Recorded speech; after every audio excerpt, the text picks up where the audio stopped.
हाँ जी। So coordination compounds में हम लोग देख रहे थे मेटल कार्बोनिल्स। मेटल कार्बोनिल्स में बॉन्डिंग मेटल और कार्बन जब डबल बॉन्ड से जुड़ते हैं तो in the sigma bond electrons का फ्लो कार्बन से मेटल की तरफ होगा। तो carbon will act as a sigma donor ligand but it will be act as a pi acceptor ligand. This bond is called synergic bond. और ये bond अगर shorter होता है तो फिर ये बॉन्ड लेंदियर होता है। मेटल का अगर ऑक्सीडेशन नंबर कम है तो मेटल इजीली इलेक्ट्रॉन दे पाएगा, तो फिर कार्बन भी इजीली इलेक्ट्रॉन दे पाएगा। ये बॉन्ड शॉर्टर होने लगेगा तो ये लेंदियर हो जाएगा। इस तरह से मेटल कार्बोनिल्स में बॉन्डिंग होती है। मेटल कार्बोनिल्स के क्वेश्चन या तो ये कार्बन ऑक्सीजन बॉन्ड लेंथ के आते हैं और MnCO 5 डाइमराइजेस into Mn2 CO10। Metal carbonyls effective atomic number rule को प्रॉपरली ओबे करते हैं। MnCO5 में मैग्नीज का इफेक्टिव एटॉमिक नंबर कितना रहेगा? MnCO5 में मैग्नीज का atomic number effective atomic number of manganese scandium titanium vanadium chromium manganese 25 atomic number. Oxidation number इसका 0 है प्लस 10 इलेक्ट्रॉन्स इसने कार्बन मोनोऑक्साइड लिगेंड से लिए हैं। कार्बन मोनोऑक्साइड यहाँ पर सिग्मा डोनर लिगेंड की तरह काम कर रही है। तो total atomic effective atomic number 35 है, जो कि इतना स्टेबल नहीं रहेगा। लेकिन Mn2CO होल 10 इसका जो डाइमर है इसमें मैग्नीज का इफेक्टिव एटॉमिक नंबर अगर देखें तो हाफ ऑफ द दो मैग्नीज है 50 माइनस दोनों जीरो ऑक्सीडेशन स्टेट में है plus 2 times of 10 20 50 plus 20 plus 2 तो 50 प्लस 20 70 प्लस 2 72 बाई 2। मैग्नीज का एटॉमिक इफेक्टिव एटॉमिक नंबर 36 है। ये बाई प्लस 2 क्यों किया है? इफेक्टिव एटॉमिक नंबर क्या रहता है? Atomic number of the metal minus its oxidation number plus 2 times of its coordination number. तो atomic number minus oxidation number plus 2 times of its coordination number. वैसा ही यहां पर भी किया, मगर ये एक्स्ट्रा 2 कहां से आया?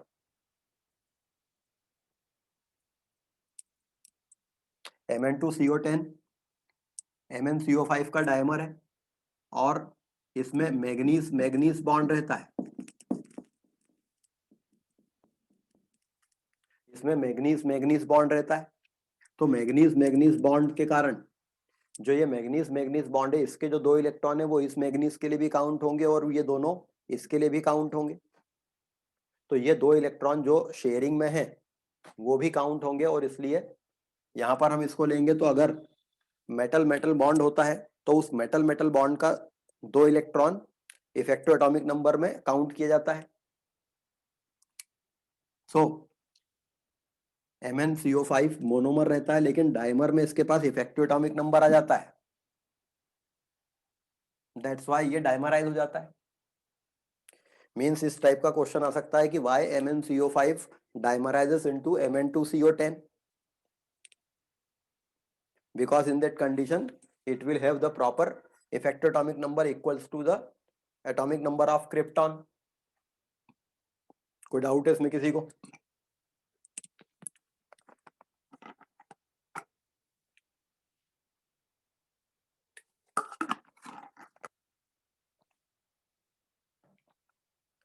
इसमें किसी को कोई डाउट है?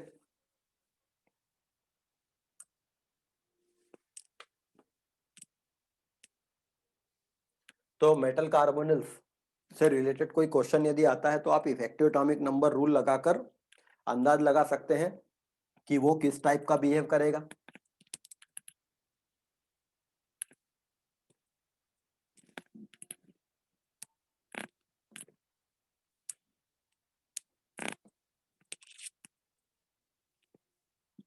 वेनेडियम CO5 या CO6, इसमें effective atomic number of vanadium, scandium titanium vanadium atomic number 23, oxidation number 0 है वेनेडियम का, प्लस 2 टाइम्स ऑफ 6, तो 23 plus 12 it becomes 35,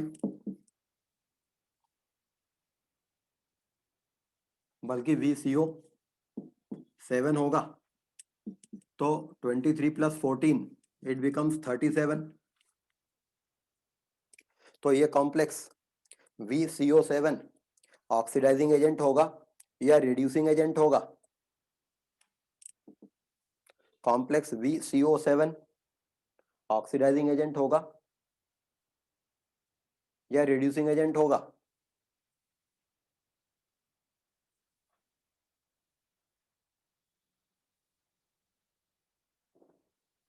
sir oxidising agent.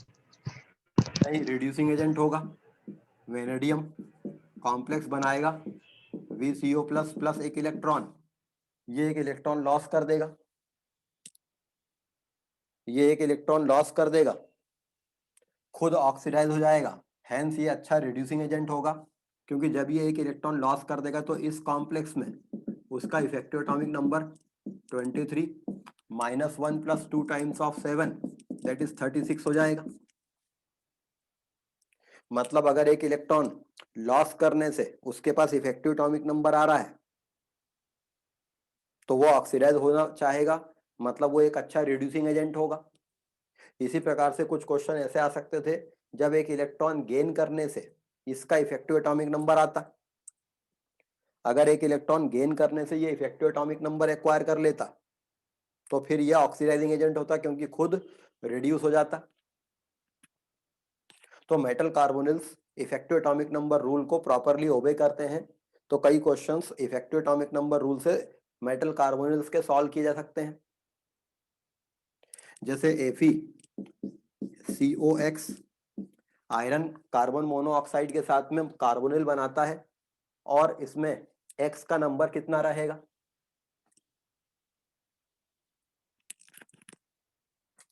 इसमें ये X का नंबर कितना होना चाहिए? आयरन का जो मेटल कार्बोनिल बनेगा उसमें X कितना रहेगा?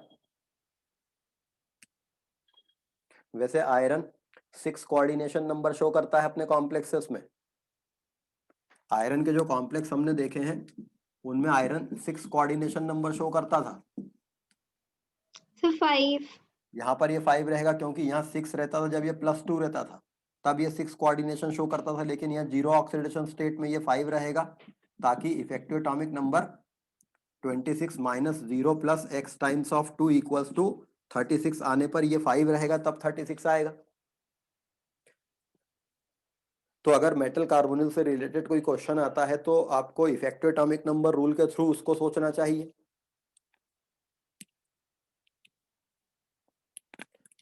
तो effective atomic number rule octet rule के जैसा है। कई सारे मॉलिक्यूल्स में ऑक्टेट रूल काम करता है, लेकिन कुछ मॉलिक्यूल्स में नहीं करता है। ऑक्टेट रूल के एक्सेप्शंस हैं। वैसे ही इफेक्टिव एटॉमिक नंबर रूल के भी एक्सेप्शंस होते हैं, बट फिर भी इससे हम कंक्लूजन ड्रॉ कर सकते हैं। और इफेक्टिव एटॉमिक नंबर रूल में एक नई चीज आपको पता लगी कि अगर मेटल मेटल बॉन्ड है तो उस बॉन्ड के लिए हम 2 इलेक्ट्रॉन काउंट करेंगे।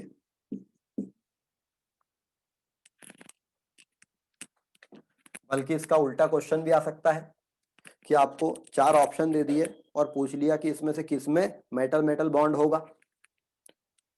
तो अगर हम Mn2CO10 ऑप्शन को देखते तो अगर मेटल मेटल बॉन्ड कंसीडर न करें तो मैग्नीज का इफेक्टिव एटॉमिक नंबर रूल 35 आता है, लेकिन अगर हम मेटल मेटल बॉन्ड काउंट कर लें तो उसका इफेक्टिव एटॉमिक नंबर 36 आ जाता है।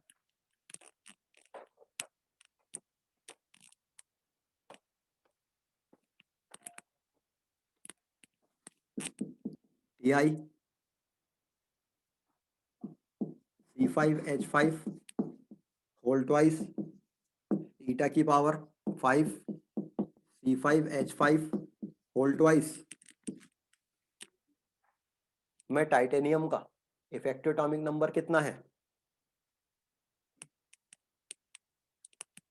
इन दिस कॉम्प्लेक्स टाइटेनियम का इफेक्टिव एटॉमिक नंबर कितना है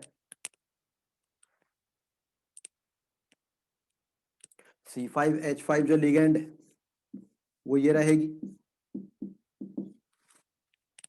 साइक्लोपेंटा डाइइनाइल एनायन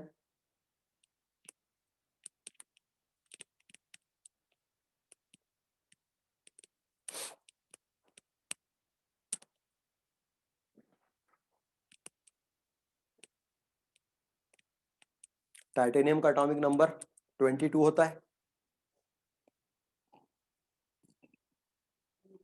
सर 38. 38 आ रहा है effective atomic number of titanium atomic number titanium का 22 टाइटेनियम का ऑक्सीडेशन स्टेट कितना होगा यहाँ पर इस कॉम्प्लेक्स में टाइटेनियम का ऑक्सीडेशन स्टेट कितना है इस लिगेंड पर एक नेगेटिव चार्ज है इस पर दो लिगेंड ये हैं दो लिगेंड ये हैं चार लिगेंड है चार नेगेटिव है टोटल पर कोई चार्ज नहीं तो चार पॉजिटिव होगा ही तो टाइटेनियम का ऑक्सीडेशन स्टेट 4 पॉजिटिव होगा प्लस 2 टाइम्स ऑफ 2 बिकॉज ये दो लिगेंड है ये सिग्मा डोनर लिगेंड है तो इनके केवल 2 इलेक्ट्रॉन एक लिगेंड से डोनेट हो रहे होंगे मगर ये पाई डोनर लिगेंड है पाई डोनर लिगेंड के लिए ईटा सिंबल लगाते हैं इलेक्ट्रॉन क्लाउड 5 एटम्स पर डीलोकेलाइज है इलेक्ट्रॉन क्लाउड 5 एटम्स पर डीलोकेलाइज है तो ये ईटा की पावर 5 हेप्टिसिटी 5 है और चूंकि ये 6 इलेक्ट्रॉन क्लाउड डोनेट कर रही है एक लिगेंड तो 2 टाइम्स ऑफ 6 तो -4 + 4 कैंसिल हो गए 12 + 22 44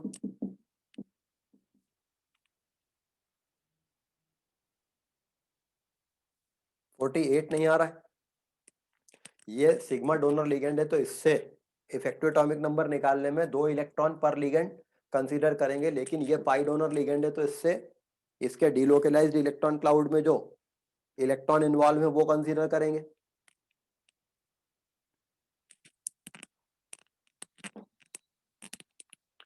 तो metal carbonyls organometallic compounds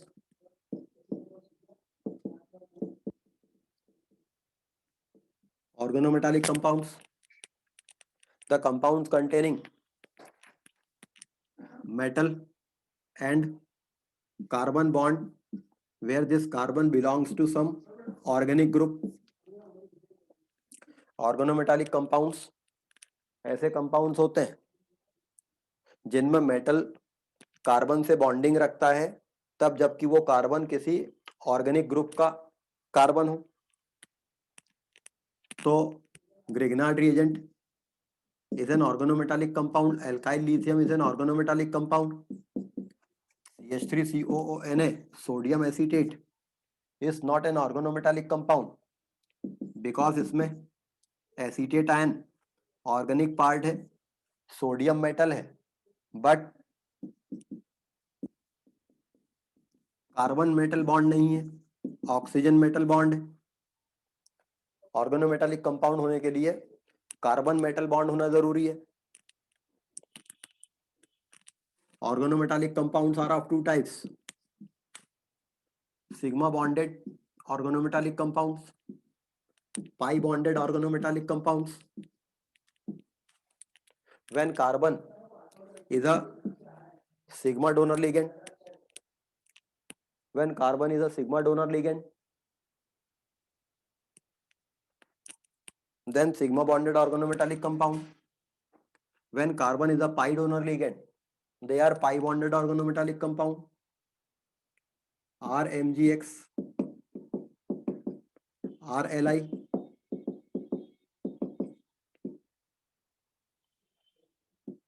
R2 RMgx RLi LiCu R2 lithium dialkyl cuprate, R2CD tetraethyl lead, ये सब सिग्मा बॉन्डेड ऑर्गेनोमेटालिक कंपाउंड है। मेटल कार्बन बॉन्ड बेहद पोलर रहेगा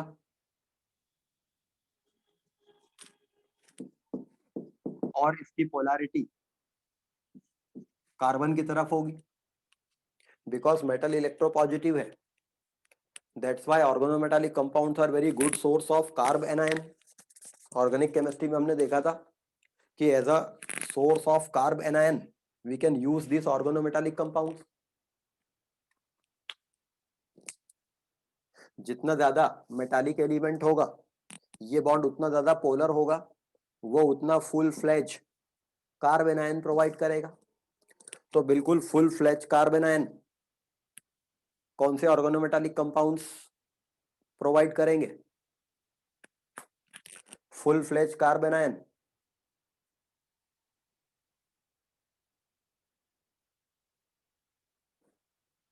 फिर जिनमें मेटल अल्कली मेटल हो, कोई अल्कली मेटल या अल्कलाइन अर्थ मेटल, इनके ऑर्गेनोमेटालिक कंपाउंड में बहुत ज्यादा पोलर मेटल कार्बन बॉन्ड होता है और ये प्योर कार्ब एनायन प्रोवाइड कर देते हैं। जबकि अगर मेटल के पास में सूडो नोबल गैस कॉन्फ़िगरेशन हो तब वो पोलराइजिंग पावर ज्यादा रखता है और वो इस बॉन्ड को पोलराइज करके उस बॉन्ड में काफी हद तक कोवलेंट कैरेक्टर ले आता है। तो इसीलिए लिथियम डायल्काइल क्यूपरेट R2CD इनमें pseudo noble gas configuration present है। इवन लेड के पास भी pseudo noble gas configuration present है। तो इनके मेटल कार्बन बॉन्ड में प्योर आयनिक बॉन्डिंग ना होकर थोड़ा कोवलेंट नेचर रहेगा और ये ज्यादा रिएक्टिव कार्बन आयन प्रोवाइड नहीं करेंगे।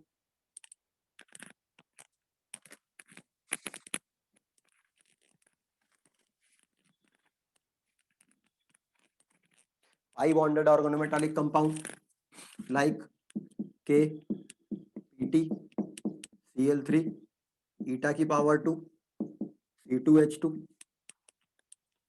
पाई बॉन्डेड ऑर्गेनोमेटालिक कंपाउंड में पाई डोनर लिगेंड रहती है, तो ये पाई डोनर लिगेंड अपना इलेक्ट्रॉन क्लाउड डोनेट करती है। वो इलेक्ट्रॉन क्लाउड जितने एटम्स पर डिस्पर्स रहता है that number of atoms is the hapticity, eta symbol से इंडिकेट करते हैं। प्लेटिनम का ये कॉम्प्लेक्स जिसमें ये लिगेंड, ये पाई डोनर लिगेंड प्लेटिनम को अपना इलेक्ट्रॉन क्लाउड डोनेट करती है। प्लेटिनम यहाँ पर +2 ऑक्सीडेशन स्टेट में है। प्लेटिनम यहाँ पर +2 ऑक्सीडेशन स्टेट में है, 3 Cl है, ये न्यूट्रल लिगेंड है। तो प्लेटिनम +2 ऑक्सीडेशन स्टेट में 3 Cl, एक माइनस बचेगा, एक पोटेशियम बाहर लगा रहेगा।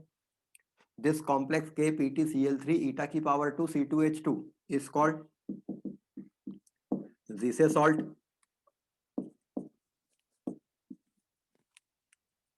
प्लेटिनम का ये सॉल्ट जीसे सॉल्ट कहलाता है।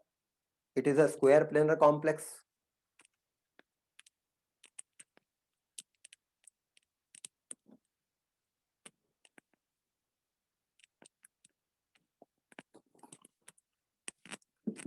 फेरोसिन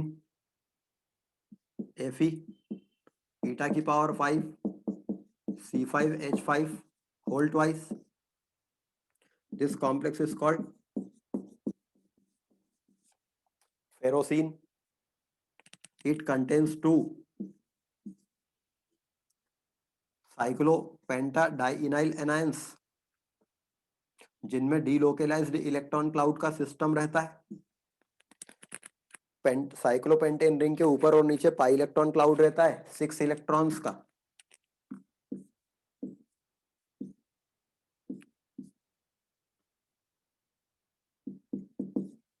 6 इलेक्ट्रॉन्स का पाई इलेक्ट्रॉन क्लाउड रहेगा। तो ये रिंग के ऊपर और नीचे जो 6 इलेक्ट्रॉन का पाई इलेक्ट्रॉन क्लाउड है उसके बीच में एक Fe2+ आयन सैंडविच हो जाता है। तो ये Fe2+ आयन है और दोनों लिगेंड्स पर एक एक नेगेटिव चार्ज है, तो टोटल सिस्टम पर कोई चार्ज नहीं रहेगा। तो these are the pi bonded organometallic compounds.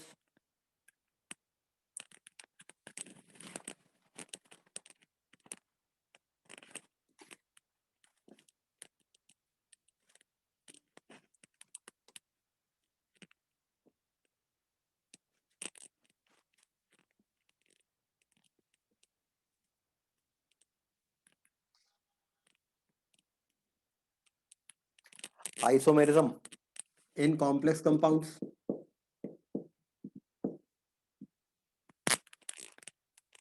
Isomerism in complex compounds. चूंकि कॉम्प्लेक्स कंपाउंड्स में मेटल लिगेंड बॉन्ड में कोऑर्डिनेट बॉन्डिंग है, जो कि एक तरह का कोवलेंट बॉन्डिंग है, और सेंट्रल मेटल आयन हाइब्रिडाइजेशन रखता है, तो वो डायरेक्शनल नेचर ऑफ बॉन्डिंग रखता है। और बॉन्डिंग में जब डायरेक्शनल नेचर होगा तो अलग अलग डायरेक्शन से बॉन्ड बनने पर बॉन्ड की स्ट्रेंथ अलग अलग हो जाएगी। तो same central metal ion same ligand होने पर भी कई कॉम्प्लेक्सेस पॉसिबल हैं अलग अलग प्रॉपर्टी वाले। तो व्हेन टू और more than two molecules have same molecular formula but different physical and chemical properties, then they are called isomers, and this phenomena is called isomerism. तो कॉम्प्लेक्स कंपाउंड्स में भी isomerism पाया जाता है। Complex compounds में isomerism दो प्रकार का होगा, structural isomerism and stereo isomerism.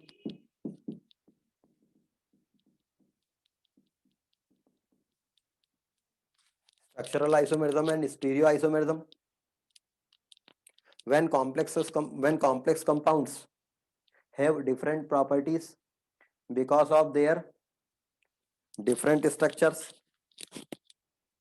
अगर कॉम्प्लेक्स कंपाउंड्स की प्रॉपर्टीज इसलिए डिफरेंट है क्योंकि उनके स्ट्रक्चर्स डिफरेंट हैं, then it is called structural isomerism और constitutional isomerism. When complex compounds have different properties even when their structures are same, when two or more than two molecules have same molecular formula, same structural formula, yet they differ in properties. अगर complex compounds के molecular formula same होते हैं, structural formula भी same होते हैं, फिर भी उनकी प्रॉपर्टीज में डिफरेंस आता है, then it is called configurational isomerism और stereo isomerism. Because three dimensional space में लिगेंड्स अलग अलग डायरेक्शन में लगी होती हैं, अलग अलग अरेंजमेंट में रहती हैं। Structural isomerism in complex compounds is of different types: ionization isomerism, linkage isomerism, hydrate isomerism,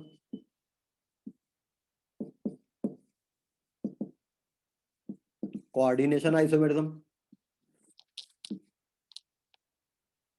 polymerization isomerism,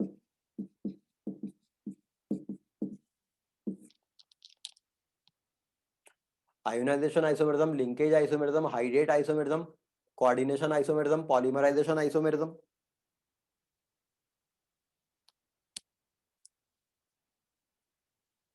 Ionization isomerism, when two or more than two complexes have same molecular formula, but upon dissolving in a polar solvent, they provide different types of ions, like complex CO, NH3, whole 4,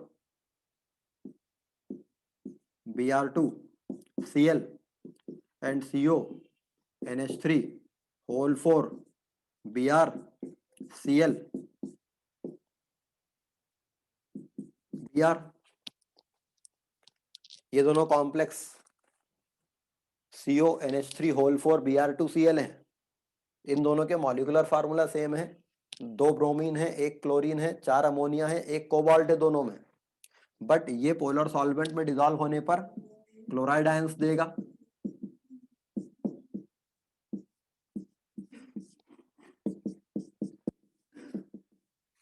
जबकि ये polar solvent में dissolve होने पर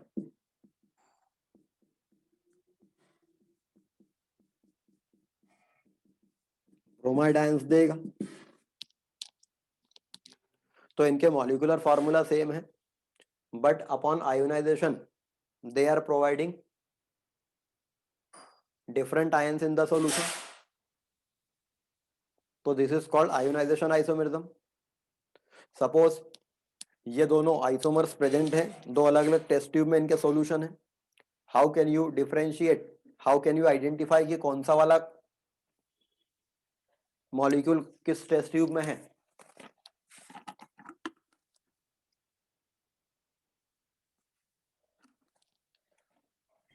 sir silver tan के time check करके. Silver nitrate solution डालने पर ये व्हाइट प्रेसिपिटेट देगा, जबकि सिल्वर आयंस डालने पर ये लाइट येलो प्रेसिपिटेट देगा.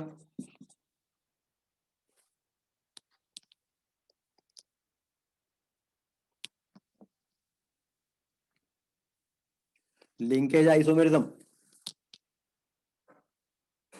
When the complexes have m bidentate ligand, तब उस लिगेंड के अलग अलग डोनर एटम से बॉन्डिंग होने के कारण अलग अलग प्रॉपर्टी आती है. तो K4 FeCN6 and K4 FeNC6 potassium hexa C cyanoferrate and potassium hexa N cyanoferrate are linkage isomers.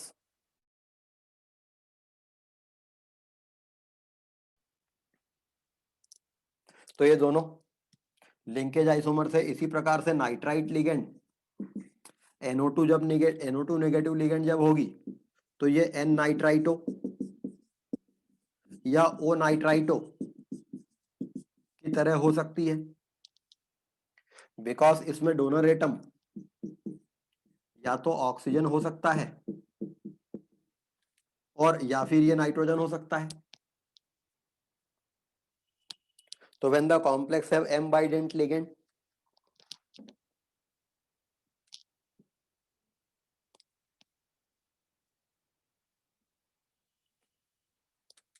hydrate isomerism, also called solvate isomerism, because of the incorporation of solvent molecules as a ligand, generally water solvent होगा. CO NH3 whole thrice Cl3 dot 3H2O,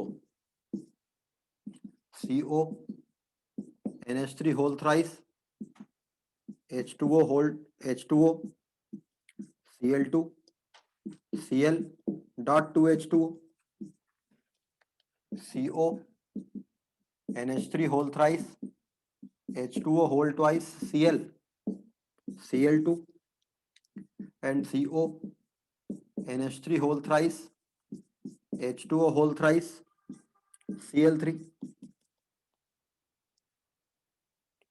ये सारे molecule आपस में hydrate isomers हैं because of presence of water as ligand in some complexes and in some complexes as a water of crystallization only. This is hydrate isomerism.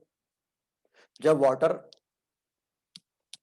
Ligand की तरह काम करता है और वाटर ऑफ क्रिस्टलाइजेशन की तरह काम कर सकता है, क्योंकि वाटर वीक लिगेंड है तो एक स्ट्रॉन्ग लिगेंड उसको हटा सकती है. जैसे FeH2O whole 6 SO4, और जब NO लिगेंड आती थी तो ये FeH2O whole 6 whole 5 NO dot H2O बन सकता था. खैर ये आइसोमर नहीं होंगे बिकॉज इसके पास NO था नहीं, बट वाटर चूंकि आसानी से हट जाता है तो जब लिगेंड उसको हटा देती है वाटर को, जैसे ये मॉलिक्यूल था और क्लोराइड लिगेंड आकर इसको एक वाटर को हटा देती है, दो वाटर को हटा देती है, यहाँ क्लोराइड लिगेंड आकर एक वाटर को हटा देती है और वो वाटर बाहर लगा रहता है, तो फिर ये दोनों हाइड्रेट आइसोमर्स हो जाएंगे. How can we differentiate, how can we identify कि कौन सा आइसोमर है? इनके लिए क्या टेस्ट लगाएंगे? इनको हम कैसे आइडेंटिफाई करेंगे? जैसे इनको आइडेंटिफाई कर लिया सिल्वर नाइट्रेट सॉल्यूशन डाल के, या जो भी बाहर सिंपल जो आयन था उसकी टेस्ट लगा ली कि कौन सा आयन फ्री हो रहा है मीडियम में, हाइड्रेट आइसोमेरिज्म हो रहा है कि नहीं हो रहा है, और हो रहा है तो कौन सा वाला कॉम्प्लेक्स है। इसको करने के लिए क्या करेंगे,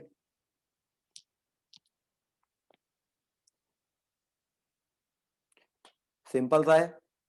अगर इसको आपने डिहाइड्रेट किया मतलब हीट किया या कोई डिहाइड्रेटिंग एजेंट डाल दिया तो ये वाटर लॉस नहीं करेगा, ये 1 मोल वाटर लॉस करेगा, इसका एक मॉलिक्यूल, इसका 1 मोल 2 मोल वाटर लॉस करेगा अपॉन हीटिंग, और इसका 1 मोल 3 मोल वाटर लॉस करेगा। चूंकि ये हाइड्रेटेड सॉल्ट है तो being hydrated salt upon dehydration 1 मोल कितने मोल वाटर लॉस कर रहा है वो देख लेंगे। जो वाटर लिगेंड की तरह लगा होता है वो लॉस नहीं होगा हीट करने पर इजीली। सर ऐसे ही सिल्वर नाइट्रेट टेस्ट लगा के AgCl की क्वांटिटी देख सकते हैं। हाँ वो भी कर सकते हैं, मतलब ये एक पर्टिकुलर एग्जांपल तो ये हो गया, बट आपको कुछ क्वेश्चन ऐसे आ सकते हैं कि जिसमें ए और बी दो आइसोमर्स हैं और ए हीट करने पर वाटर लॉस नहीं करता है जबकि बी हीट करने पर वाटर लॉस करता है, तो आप उसमें डिफरेंशिएट इस तरह से कर सकते हैं। ऑफ कोर्स सिल्वर नाइट्रेट वाला भी काम कर सकते थे यहाँ। सर किसी एक के सोल्यूशन में अगर एक्सेस क्लोरीन गैस पास करे तो क्लोरीन अंदर चली आएगी, वाटर बाहर आ जाएगा, तो कलर चेंज हो जाएगा। हाँ वो भी एक क्वेश्चन बनाने का तरीका हो सकता है, वैसा भी आप सोच सकते हो। मींस मेरा पर्पस है कि अलग अलग टाइप से जब क्वेश्चन आएंगे तो आप कैसे सोचेंगे उसको वो बताना।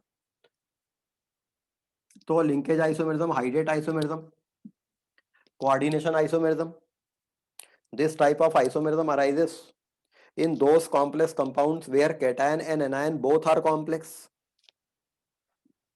जिनमें cation anion दोनों कॉम्प्लेक्स रहते हैं एंड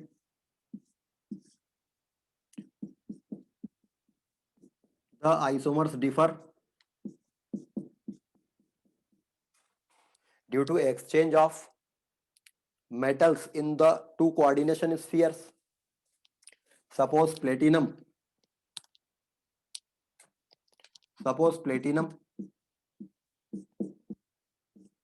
और पैलेडियम का ये एक कॉम्प्लेक्स है जिसका कैटायन भी कॉम्प्लेक्स है और जिसका एनायन भी कॉम्प्लेक्स है। मतलब यहाँ कैटायन भी एक कोऑर्डिनेशन स्फीयर है, एनायन भी एक कोऑर्डिनेशन स्फीयर है।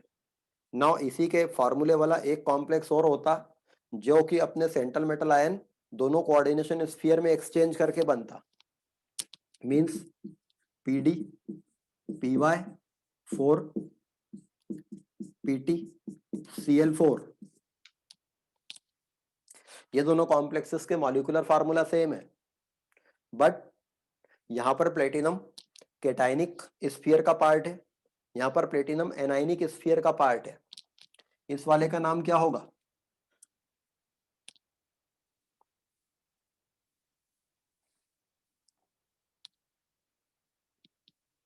इस वाले का नाम क्या हो जाएगा।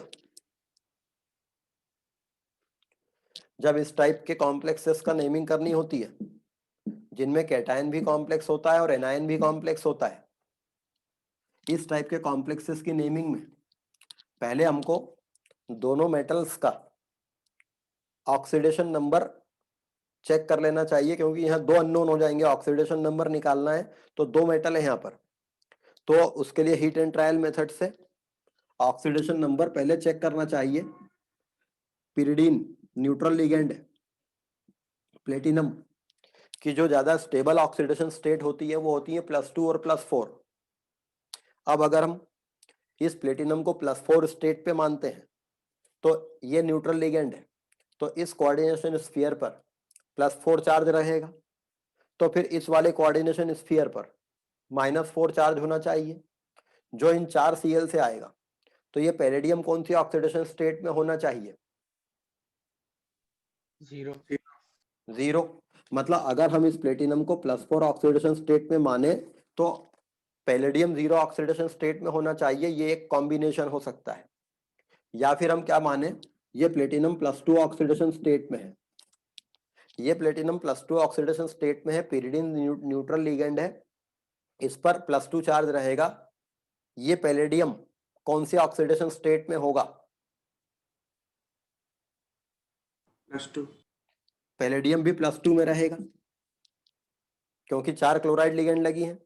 इस पूरे स्फीयर पर +2 चार्ज होगा तो इस पूरे स्फीयर पर -2 चार्ज होना चाहिए, और वो तब आएगा जब ये +2 पे रहेगा, 4 नेगेटिव लिगेंड है। तो ये कॉम्बिनेशन ज्यादा फिट बैठता है, because generally metal zero oxidation state में वीक लिगेंड के साथ में नहीं रहता है। कार्बन मोनोऑक्साइड जैसी स्ट्रॉन्ग लिगेंड हो तब मेटल जीरो ऑक्सीडेशन स्टेट में जाता है। हेंस ये कॉम्बिनेशन बेटर है कि ये दोनों +2 में हो। फिर इसका नाम क्या होगा? चूंकि ये कैटायन है, कैटायन की नेमिंग पहले करते हैं, बट कैटायन खुद कॉम्प्लेक्स है, तो इसका नाम क्या होगा? टेट्रा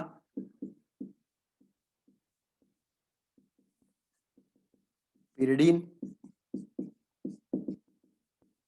प्लेटिनम 2 टेट्रा क्लोराइडो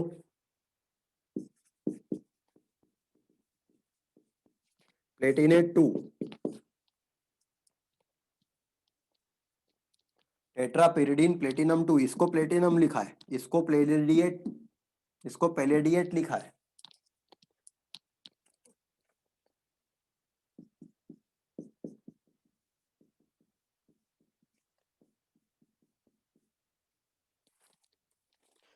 इस वाले को प्लेटिनम लिखा है, इसको पैलेडिएट लिखा है, क्योंकि ये एनायनिक कॉम्प्लेक्स का पार्ट था। तो tetra pyridine platinum 2 tetra chlorido पैलेडिएट 2। जबकि इस वाले का नाम क्या हो जाता? इस वाले कॉम्प्लेक्स का नाम क्या होता?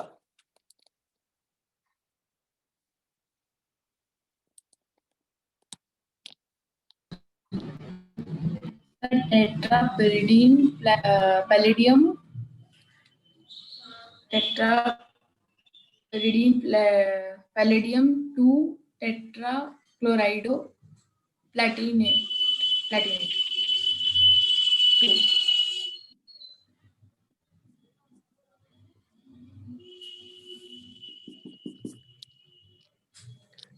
Tetra pyridine palladium 2 tetra pyridine palladium 2 tetra chlorido platinate 2। अब की बार ये प्लेटिनेट होगा।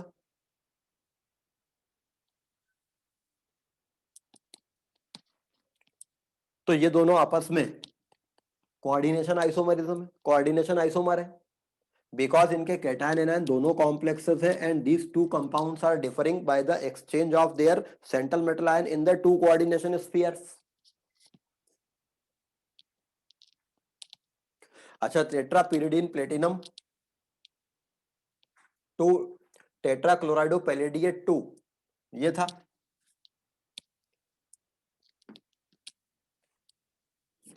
कई बार आपको नाम दिया रहेगा और स्ट्रक्चर बनाने आएगा। इस कॉम्प्लेक्स का स्ट्रक्चर कैसा होता? Means what is the formula of this complex?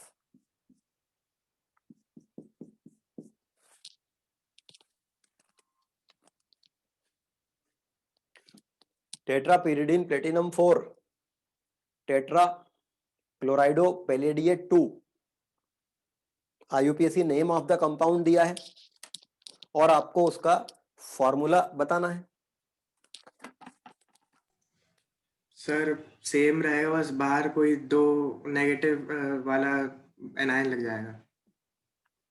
अरे मेरे भाई, अगर PTPY4 PTPY4 PDCl4 आप कह रहे हो कि फॉर्मूला सेम रहेगा, बाहर कोई एनायन लग जाएगा 2 नेगेटिव वाला, तो फिर उसका नाम तो आना था ना यहाँ पर कहीं पर। क्या उसका नाम नहीं लिखेंगे अगर मान लो ऐसा होता? तो यूं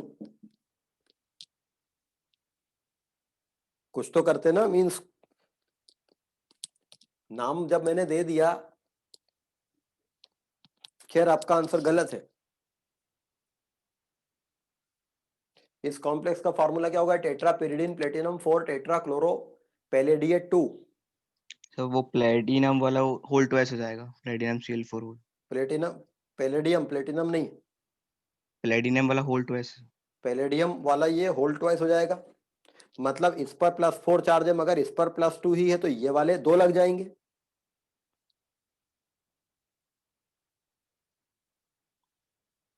और इस 2 को बताने की जरूरत नहीं है, वहां पर बिस लिखकर, क्योंकि ये दो इसके ऑक्सीडेशन नंबर से डिफाइन हो जाता है, जैसे हम K4Fe में टेट्रा पोटेशियम नहीं लिखते।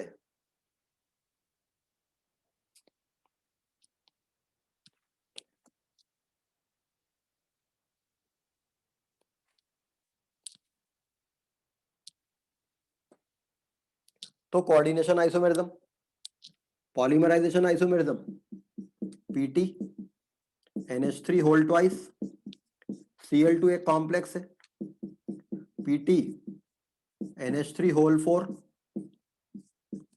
Pt Cl4 ये एक कॉम्प्लेक्स है, Pt NH3 whole 6, Pt Cl3 whole twice.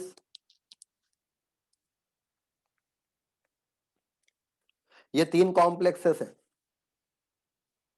Diamine dichlorido platinum 2, tetraammine platinum 2, tetrachlorido platinate 2, और ऐसे ये हेक्सामीन प्लेटिनम 4, ट्राइअमीन प्लेटिनम 2।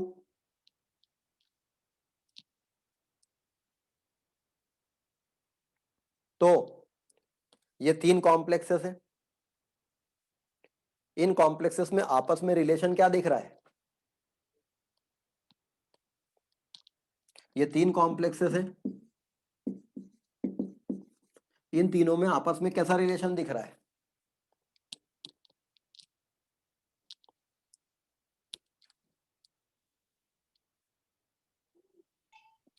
सर वो दो कॉम्प्लेक्स आयन में कॉम्प्लेक्स कंपाउंड में डिवाइड हो गए हैं।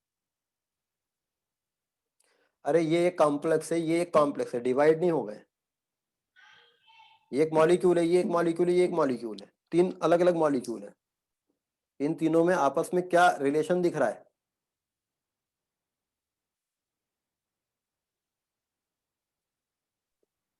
सर एम्पिरिकल फॉर्मूला सेम है। इन तीनों का एम्पिरिकल फार्मूला सेम है, या हम ये कह सकते हैं कि इस मॉलिक्यूल का डायमर है ये मॉलिक्यूल एक है, मोनोमर है ये, इसका डबल ये है, इसका ट्रिपल ये है। मींस इनका एम्पिरिकल फार्मूला तीनों का ये है। मतलब ऐसा लग रहा है कि एक मॉलिक्यूल मोनोमर है, दूसरे उसके पॉलीमर हैं। ये मॉलिक्यूल 2 जुड़ गए, ये वाले मॉलिक्यूल 3 जुड़ गए। ऐसे कुछ और मॉलिक्यूल होता है जिसमें ये ऐसे 5 जुड़ जाते हैं। मतलब ये PtNH3 ट्वाइस Cl2 है, ये Pt2 NH3 4 Cl4 है। वो तीसरा वाला क्या है? Pt3 NH3 6 Cl6 है। Means to the one molecule other molecules are appearing as a polymer. This is called polymerization isomerism. Those complex compounds which are related with each other such that to the one molecule other molecules appears as its polymer, then they are called polymerization isomers, and this phenomena is called polymerization isomerism.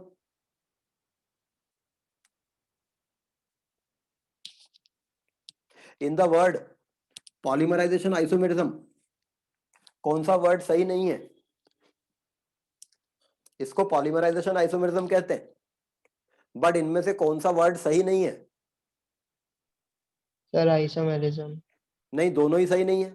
ना तो ये polymerisation है, ना ये isomerism है। Polymerisation किस लिए नहीं है? क्योंकि अगर हम इसको पॉलीमराइज करें तो हमें ये नहीं मिलते। ऐसा नहीं है कि इसको लेकर आप हीट कर दो या कुछ कर दो तो उससे आपको दूसरे मिलने लग जाएंगे। ऐसा चेन मिल जाएगी, जैसे इथिलीन को लेने से पॉलीथीन मिल जाता है, इसके कारण ये नहीं मिलते हैं। तो ना तो ये एक दूसरे का वाकई में पॉलीमर है, ये तो बाई चांस इनके एम्पिरिकल फार्मूला सेम है, और ना ये आइसोमेरिज्म है क्योंकि इनके मॉलिक्यूलर फार्मूला ही सेम नहीं है। तो इसको पॉलीमराइजेशन आइसोमेरिज्म कहते हैं, बट ना तो ये पॉलीमराइजेशन है एक्चुअल में, और ना ये आइसोमेरिज्म है।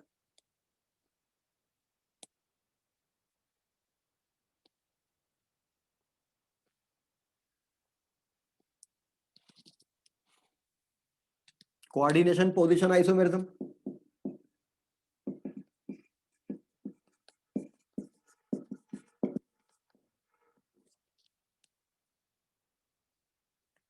complex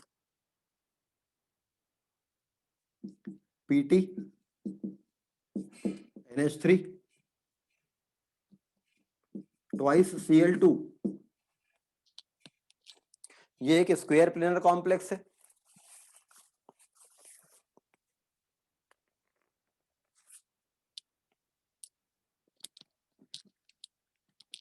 या सपोज कॉम्प्लेक्स है PT NH3 होल 4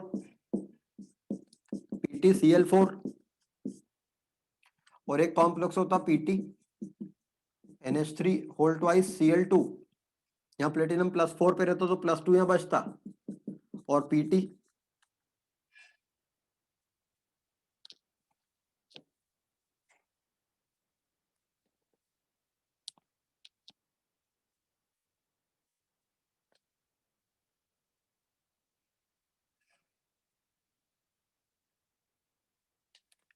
यहाँ पर प्लेटिनम +4 पर है तो यहाँ +2 बचता, इसको हम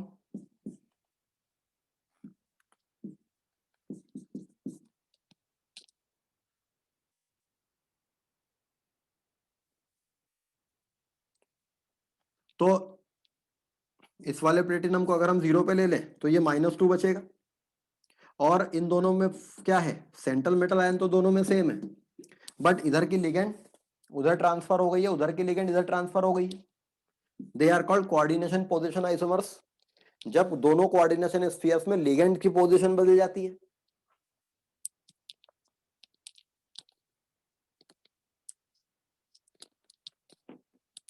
तो these are the structural isomerism, coordination compounds में पाए जाने वाले ये स्ट्रक्चरल आइसोमेरिज्म है।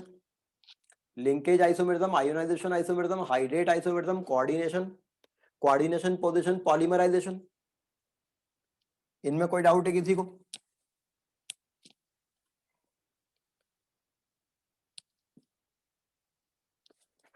स्टीरियोआइसोमेरिज्म, when two or more than two complexes have same molecular formula, same structural formula, but they differ in properties because of the different three-dimensional arrangement of ligands. Stereo isomerism दो प्रकार का होता है, diastereo isomerism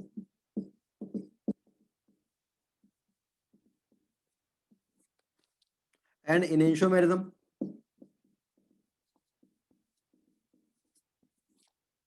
if the two stereoisomers are related with each other so that they are mirror images of each other, then they are called enantiomers. But if they are not mirror images of each other,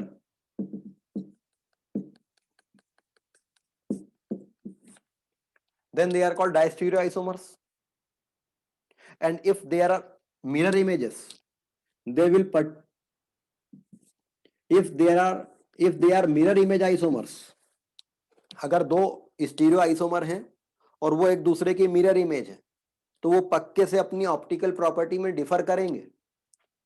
hence जो enantiomer होते हैं वो पक्के से optical isomer होते हैं। But diastereoisomers they can be optical isomer, वो अपनी ऑप्टिकल प्रॉपर्टी में डिफर कर सकते हैं, और अगर वो अपनी ऑप्टिकल प्रॉपर्टी में डिफर नहीं करते हैं, being they both are optically inactive but they are distereoisomer, then they are called geometrical isomers. मतलब एनेंशियोमर जो रहेंगे वो पक्के से ऑप्टिकल आइसोमर होंगे।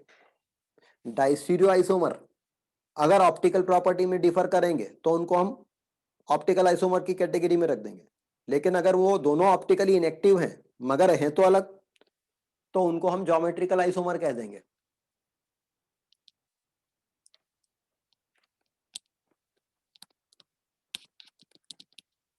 तो stereoisomerism in complex compounds,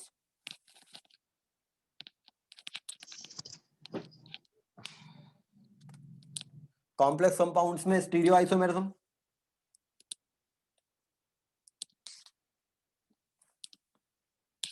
If in a complex compound, if it is a square planar complex, अगर एक स्क्वायर प्लेनर कॉम्प्लेक्स है and ligands are एकिरल,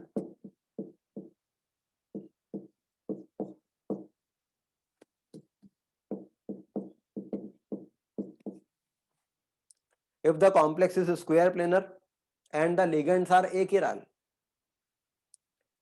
then if the complex is of the type MA4, तब उसके कितने geometrical isomer होंगे और कितने optical isomer होंगे?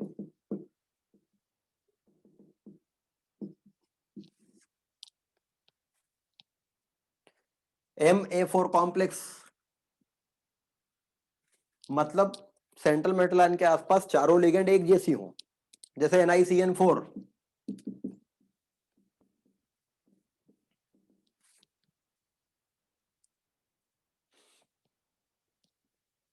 तो इसमें स्क्वायर प्लेनर कॉम्प्लेक्स है MA4 टाइप का, इसके कितने ज्योमेट्रिकल आइसोमर होंगे और इसके कितने ऑप्टिकल आइसोमर होंगे? इसके एक भी ज्योमेट्रिकल आइसोमर नहीं होगा, क्योंकि आप इसके अलावा कुछ और नहीं बना सकते, और ये पूरा प्लेनर मॉलिक्यूल होगा। All planar molecules are optically inactive. सारे प्लेनर मॉलिक्यूल्स ऑप्टिकली इनएक्टिव होते हैं because they contains this plane of symmetry. तो ये ऑप्टिकली इनएक्टिव कॉम्प्लेक्स रहेगा, तो इसके कोई ऑप्टिकल आइसोमर नहीं रहेंगे। हाँ, लिगेंड अगर किरल होती तो ये ऑप्टिकली एक्टिव हो जाता। अभी हम लिगेंड की किरलिटी की बात नहीं कर रहे हैं कि लिगेंड में कोई किरल सेंटर प्रेजेंट हो, हम लिगेंड्स को एक किरल मान के चल रहे हैं। बट आपको कोई क्वेश्चन आ गया जिसमें लिगेंड किरल है, तो फिर उसको ध्यान देना पड़ेगा आपको। आप सिंपली स्क्वायर प्लेनर कॉम्प्लेक्स सुन के ही ऑप्टिकली इनएक्टिव मत बोल दीजिएगा। तो ये ऑप्टिकल आइसोमर नहीं रखेगा और इसके कोई ज्योमेट्रिकल आइसोमर नहीं होंगे, बिकॉज आप और कुछ बना नहीं सकते यहां। In the complex MA3B, when 3 ligands are same and 1 ligand is different, again only one arrangement is possible in the square planar condition। अगर आप इस B को यहां रख देते हैं और सोचते हैं कि ये अलग है, तो नहीं है। इसको ऐसा घुमा के आप B को इस कॉर्नर के बजाय घुमाकर यहां ले आओ, यहां पर, ये वापस ऐसी आइडेंटिकल स्टेट में आ जाएगा। तो इसमें कोई ज्योमेट्रिकल और कोई ऑप्टिकल आइसोमेरिज्म नहीं होगा। If the complex is MA2B2, when 2 ligands are same and 2 ligands are same but they are different, MA2B2, तब इसके दो ज्योमेट्रिकल आइसोमर बनेंगे, एक सिस और एक ट्रांस। ये दोनों नॉन आइडेंटिकल होंगे बिकॉज मॉलिक्यूल को रोटेट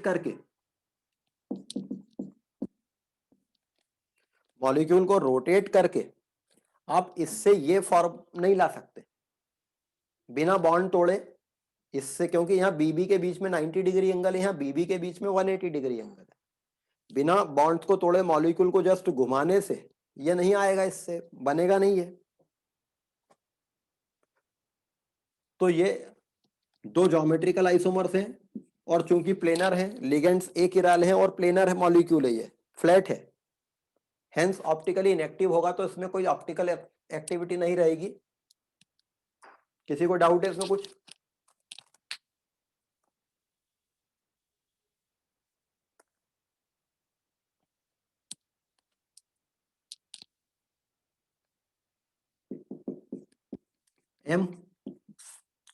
MAB3, अगला कॉम्बिनेशन MAB3 का कोई मतलब नहीं है बिकॉज वो MA3B टाइप का ही हो गया वो। तो अगला कॉम्बिनेशन क्या आना चाहिए इसमें? MA4 लिया हमने, पहले चारों लिगेंड एक जैसी ली, फिर MA3B लिया, एक लिगेंड अलग की, फिर MA2B2, फिर अगला कौन सा लेना चाहिए? Ma2Bc. Ma2Bc. For the complex Ma2Bc कितने ज्योमेट्रिकल आइसोमर्स पॉसिबल होंगे और कितने ऑप्टिकल आइसोमर्स पॉसिबल होंगे?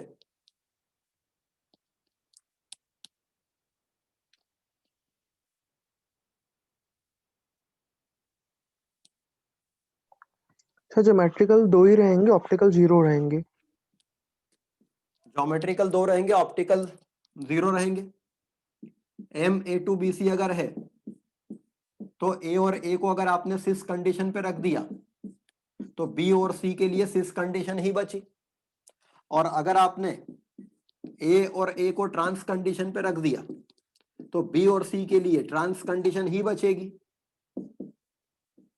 और तीसरा कुछ आप बना नहीं पाएंगे।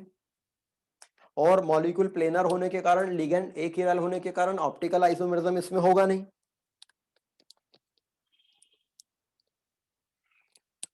Next one is M ABCD. When all the 4 ligands are different in the square planar complex, when all the 4 ligands are different and achiral,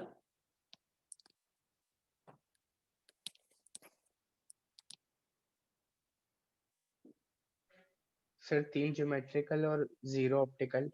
3 geometrical 0 optical, geometrical isomer 3 बनेंगे around this square planar structure ABCD। आप पहले कैसे भी रख दो। अब यहां पर 3 पॉसिबल अरेंजमेंट बना सकते हैं, ये बोल के कि एक बार A के सामने C है, एक बार A के सामने B है, एक बार A के सामने D है, क्योंकि ये 3 एक दूसरे से बन ही नहीं सकते, क्योंकि A के सामने 180 डिग्री पर एक ही पोजीशन है, वहां B C D तीनों आ सकते हैं, तो ये एक दूसरे से बनेंगे नहीं। A के सामने B है तो CD कहीं भी रख दो, A के सामने D है तो BC कहीं भी रख दो। So these are the possible arrangements of ligands in the square planar complex. But याद रखिए कि अगर लिगेंड किरैल है तो फिर आपको सोचना पड़ेगा। मान लीजिए इसमें से मैंने ये एक लिगेंड किरैल कर दी होती, तो अब टोटल नंबर ऑफ आइसोमर्स कितने पॉसिबल होते?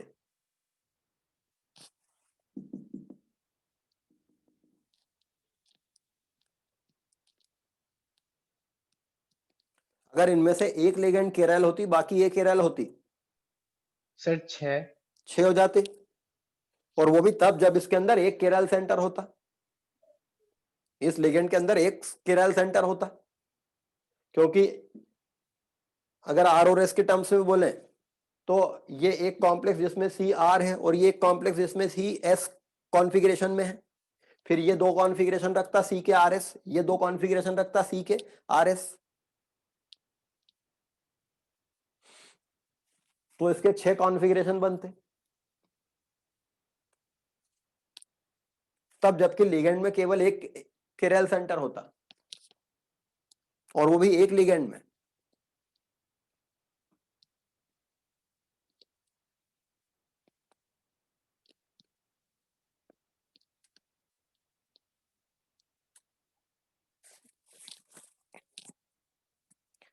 स्क्वायर प्लेनर कॉम्प्लेक्स ये तो तब के हैं जब लिगेंड आर एकिरल मोनोडेंटेट,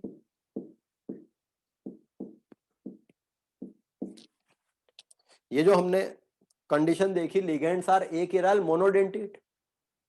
अगर ligands achiral but bidentate ligand होती, जैसे PT EN whole twice square planar complex, तो ये स्क्वायर प्लेनर कॉम्प्लेक्स प्लेटिनम का, प्लेटिनम 2+ आयन है, ethylene diamine ligand NH2 CH2 CH2 NH2, ये एक लग गई, और NH2 CH2 CH2 NH2 ये एक लिगेंड लग गई। तो इसके कितने ज्योमेट्रिकल और कितने ऑप्टिकल आइसोमर बनते? Complex PTEN whole twice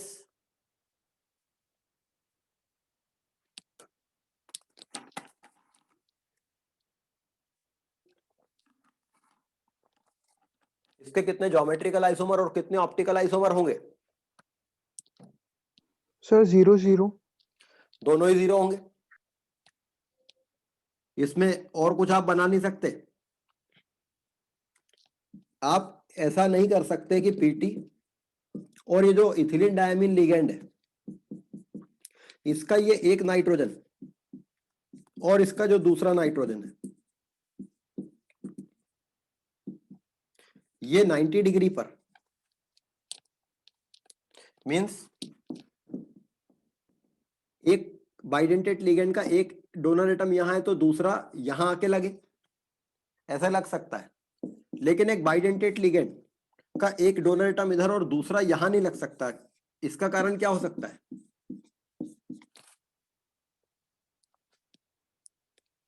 bidentate ligand ऐसे नहीं लगेगी,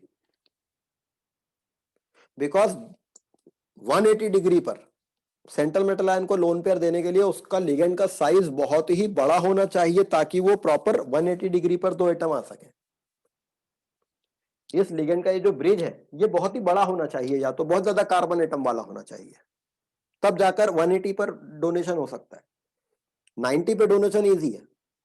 तो अगर कोई बाइडेंटेट लिगेंड है तो उसको कॉम्प्लेक्स में 90 डिग्री वाली वैलेंसीज पे लगाएंगे, ना कि 180 डिग्री वाली वैलेंसीज पर। इसमें कोई डाउट किसी को?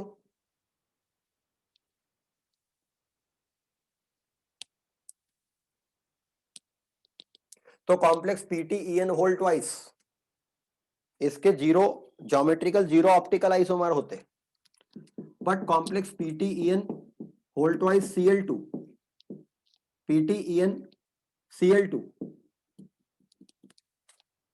ये जो स्क्वायर प्लेनर कॉम्प्लेक्स रहेगा, इसके कितने ज्योमेट्रिकल और कितने ऑप्टिकल आइसोमर बनते?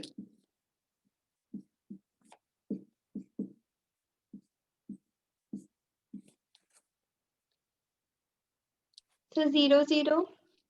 इसके भी 0 0 ही होंगे, क्योंकि एक इथिलीन डायमीन आपने ऐसे लगाई तो 2 Cl यहां लगाएंगे। इथिलीन डायमीन को हम ऐसे लगा नहीं सकते 180 पर।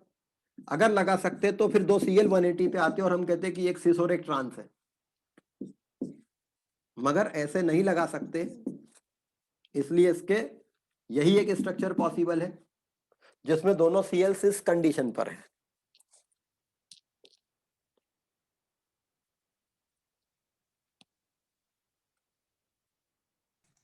सर इनका टेट्राहेड्रा में रखना पॉसिबल है क्या? चूंकि अपन अभी बात कर रहे हैं स्क्वायर प्लेनर कॉम्प्लेक्स की, तो फिर स्क्वायर प्लेनर में जब क्वेश्चन में दिया रहेगा कि for the square planar complex, तो उसको टेट्राहेड्रा में नहीं रखेंगे, क्योंकि वो सेंट्रल मेटल आयन या तो sp3 हाइब्रिडेशन करेगा या dsp2 करेगा।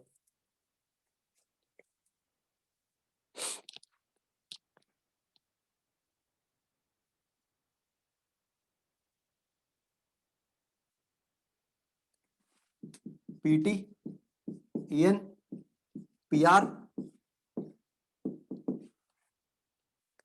Platinum ethylene diamine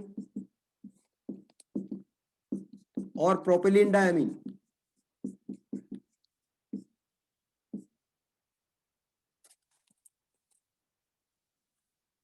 PN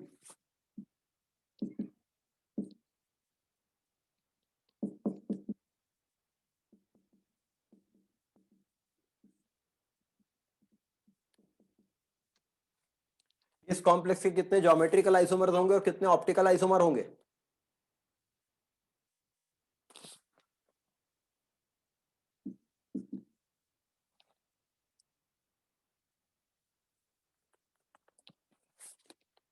sir इसके भी 0 0 होने चाहिए। इसके ज्योमेट्रिकल आइसोमर 0 होंगे, मगर ऑप्टिकल आइसोमर 2 होंगे, बिकॉज लिगेंड किरैल है।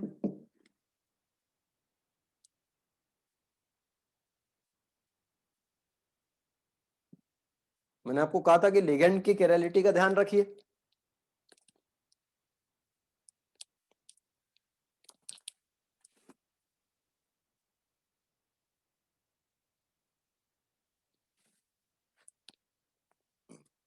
So for the square planar complex, number of geometrical isomers and optical isomers, इनका नंबर रटने के बजाय कि कौन से फॉर्मूले के लिए कितने होते हैं, क्वेश्चन आएगा तो बना के देख लेना ज्यादा ठीक है, बिकॉज अलग अलग टाइप के क्वेश्चन आ सकते हैं। For the tetrahedral complex, if ligands are achiral monodentate, for the Ma4 complex, geometrical and optical isomers, for the tetrahedral Ma4 complex, इसके कितने ज्योमेट्रिकल और कितने ऑप्टिकल आइसोमर होंगे? सर 0 0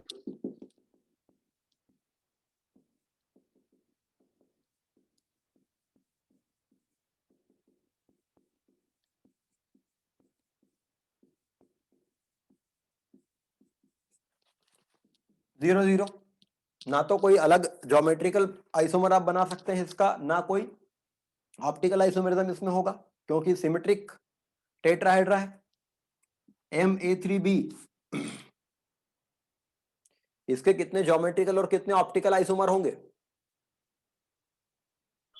0 0 ये भी 0 0, क्योंकि ना तो इसमें अभी 3 ए एटम एक जैसे हैं, तो ये सिमेट्रिक टेट्राहेड्रा है, ऑप्टिकल आइसोमरिज्म इसमें होगा नहीं। और आप इस बी को इस ए से यहां रखते हैं, अगर इस बी को यहां रख देंगे और ए को यहां रख देंगे तो ये बी इसके साथ में ऐसा आ जाएगा, या उसी को घुमा कर रख के इसको ऐसे इधर घुमा दो कि बी सामने आ जाए। ये वही टेट्राहेड्रा है, ये नया नहीं है।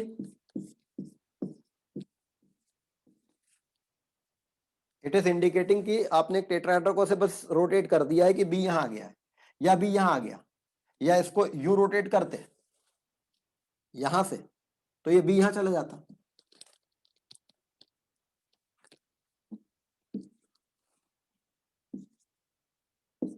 Ma2b2 सर 0 0 अभी भी 0 0 होंगे, Ma2bc में भी 0 0 होंगे। अगर कोई भी दो ग्रुप एक जैसे हैं तो ये एसिमेट्रिक नहीं होता है, सिमेट्रिक ही रहता है टेट्राहेड्रा। केवल एक केस में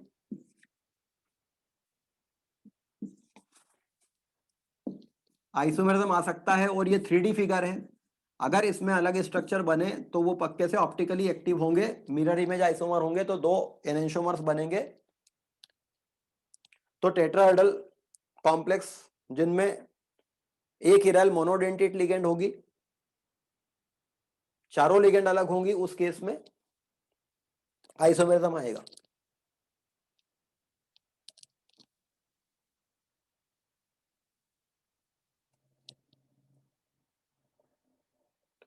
अच्छा, कई बार डोनर एटम का भी ध्यान रखना होता है। जैसे मान लीजिए Ni En होल ट्वाइस, या कॉम्प्लेक्स मान लीजिए ऐसा है,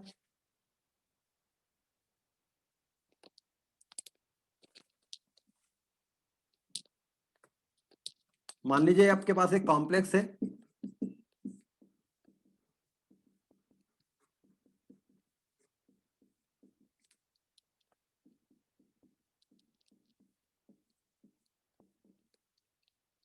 इस कॉम्प्लेक्स के कितने आइसोमर बनेंगे?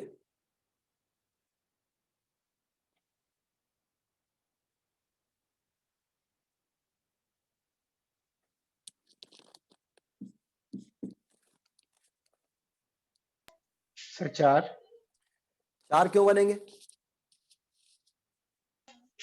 सर एक बार BrCl ऐसा का ऐसा और NH2OH रिप्लेस आपस में, और एक यही वाला, सर 3 होंगे। फिर क्योंकि आप इसको 90 डिग्री पे नहीं लगा सकते भाई, वैसे देखें तो ये MABCD टाइप का है, बट उसमें से वो बात हट जाएगी कि ये 90 डिग्री पे लगता है क्योंकि ये ब्रिज, ये बाइडेंटेट लिगेंड है। तो एक तो ये बनेगा जब ये डोनर एटम Cl के सामने रहेगा, और ये क्या रहेगा जब ये OH Cl के सामने आ जाएगा। और एक बार और तीसरा कौन सा बनेगा?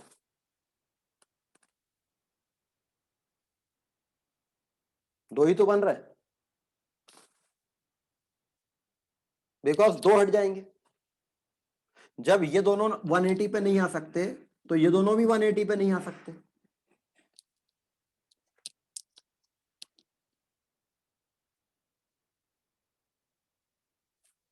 मगर हाँ, इसके दो बन गए, जबकि ये कॉम्प्लेक्स जो था इसका 0 0 ही रहता।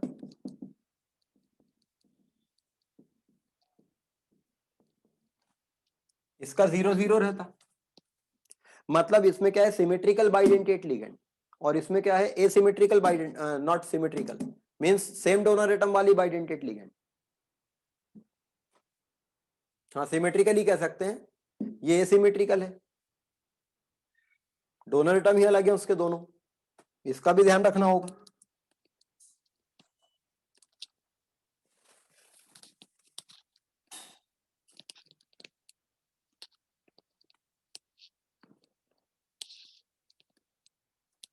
और ज्यादा प्रॉब्लम तब होती है जब हम ऑक्टाहेड्रल कॉम्प्लेक्स की बात करते हैं।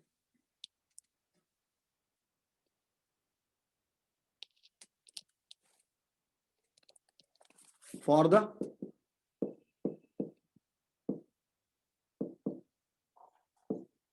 ऑक्टाहेड्रल कॉम्प्लेक्स,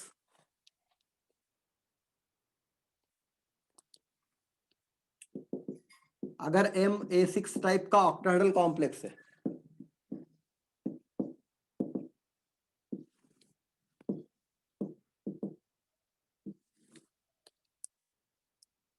अगर एक MA6 टाइप का ऑक्टाहेड्रल कॉम्प्लेक्स है,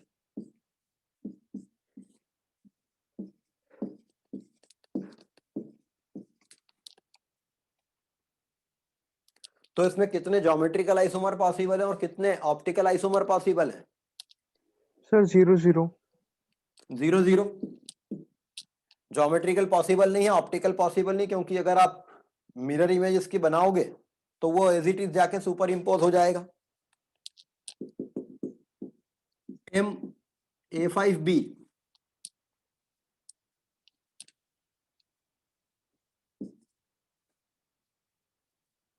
MA5B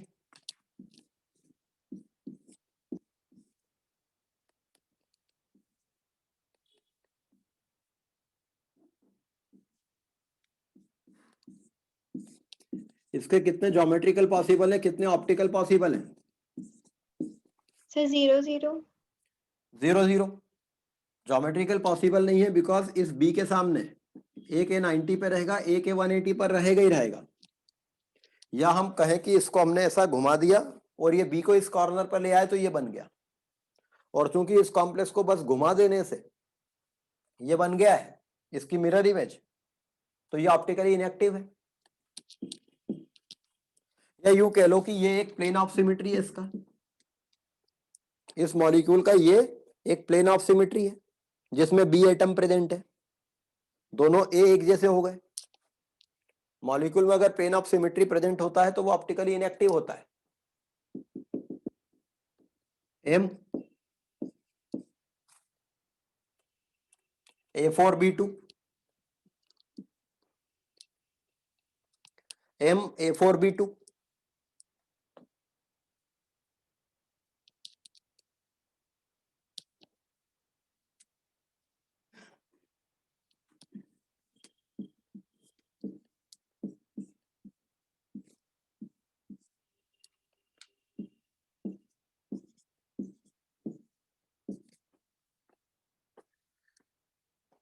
इसके कितने ज्योमेट्रिकल आइसोमर होंगे और कितने ऑप्टिकल आइसोमर हो सकते हैं?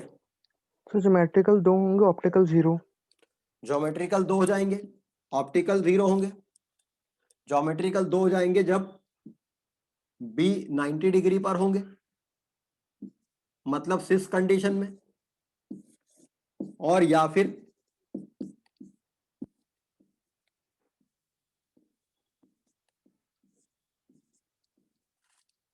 ट्रांस कंडीशन में। ये दोनों एक दूसरे के ज्योमेट्रिकल आइसोमर है। बट जब आप इसको देखोगे कि ऑप्टिकल आइसोमरिज्म शो करता है कि नहीं, तो आपको ज्योमेट्रिकल आइसोमरिज्म देखने के लिए इसको इससे कंपेयर करना है कि ये इससे बन सकता है कि नहीं, और ऑप्टिकल देखने के लिए आपको इसको इसी की मिरर इमेज से देखना पड़ेगा। इसके अंदर ये प्लेन ऑफ सिमेट्री जा रहा है, ये पूरा प्लेन ऑफ सिमेट्री जिसमें ए और बी प्रेजेंट है। यहाँ पर दोनों ए है तो ये ऑप्टिकली इनएक्टिव होगा, ये भी ऑप्टिकली इनएक्टिव होगा क्योंकि यहाँ दोनों ए है। ये प्लेन ऑफ सिमेट्री है इसका। मतलब जब हम ज्योमेट्रिकल आइसोमरिज्म देखते हैं तो दो मॉलिक्यूल को कंपेयर करते हैं। ऑप्टिकल देखने के लिए हम एक मॉलिक्यूल को उसी की मिरर इमेज से कंपेयर करते हैं, मतलब सुपर इंपोज करते हैं। कोई डाउट इसमें किसी को?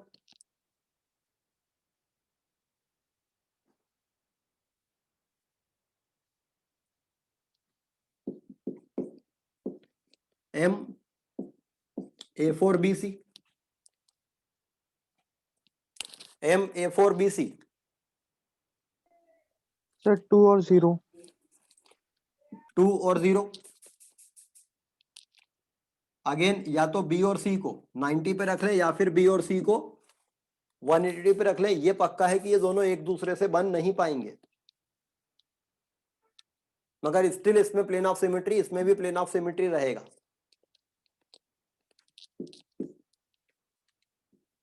M A3B3, sir 0 0। गलत। एम A3B3,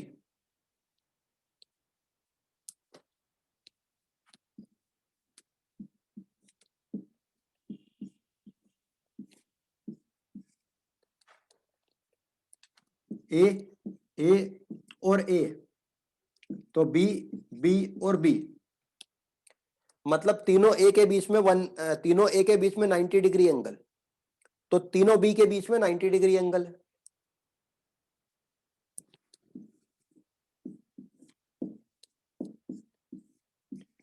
दो ए के बीच में, यहां पर कोई भी ए के बीच में 180 एंगल नहीं है। इस वाले में कोई भी दो ए के बीच में 180 डिग्री एंगल नहीं है। यहां पर हम पहले दो ए को 180 पे रख दें, क्योंकि ए 3 ही है आपके पास, तो कहीं भी रखोगे तो वो क्या आएगा, 90 पे आएगा बाकी दो से। तो अब बचे 3 बी। तो अब आपको जब कोई दो ए को आपने 180 पे रखा तो कोई दो बी 180 पे आएंगे और एक भी 90 पे आएगा। ये दोनों मॉलिक्यूल अलग है। अगर आप एम ए एंगल या बी एम बी एंगल के थ्रू देखो तो इजीली समझ आता है कि इसमें तीनों एंगल 90 है। एम ए या बी एम बी, वहां पर एक एम ए एंगल 180 है, दो एम बी एंगल 90 है, दो एम ए एंगल 90 है। या फिर हम इसको ऐसे भी देख सकते हैं कि यहां पर ये जो तीनों ए हैं, ये तीनों ए ऑक्टाहेड्रा के एक फेस पर हैं। ऑक्टाहेड्रा का एक ट्रायंगुलर फेस जो होता है, ऑक्टाहेड्रा का एक ट्रायंगुलर फेस, ऑक्टाहेड्रा के 8 फेस होते हैं, उनमें से एक ट्रायंगुलर फेस पर तीनों ए होंगे और एक ट्रायंगुलर फेस पर तीनों बी होंगे। ये तीनों बी उस ऑक्टाहेड्रा के एक ट्रायंगुलर फेस पर है।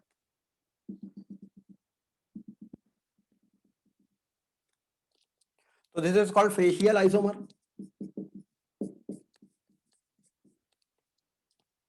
जबकि यहां पर ये दो ए इस ऑक्टाहेड्रा के मेरिडियन पर है।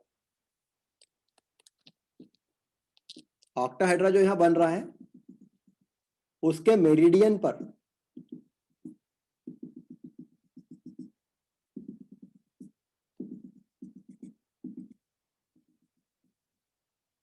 ये मेरिडियन है इसका, दिस इज कॉल्ड मेरिडोनियल।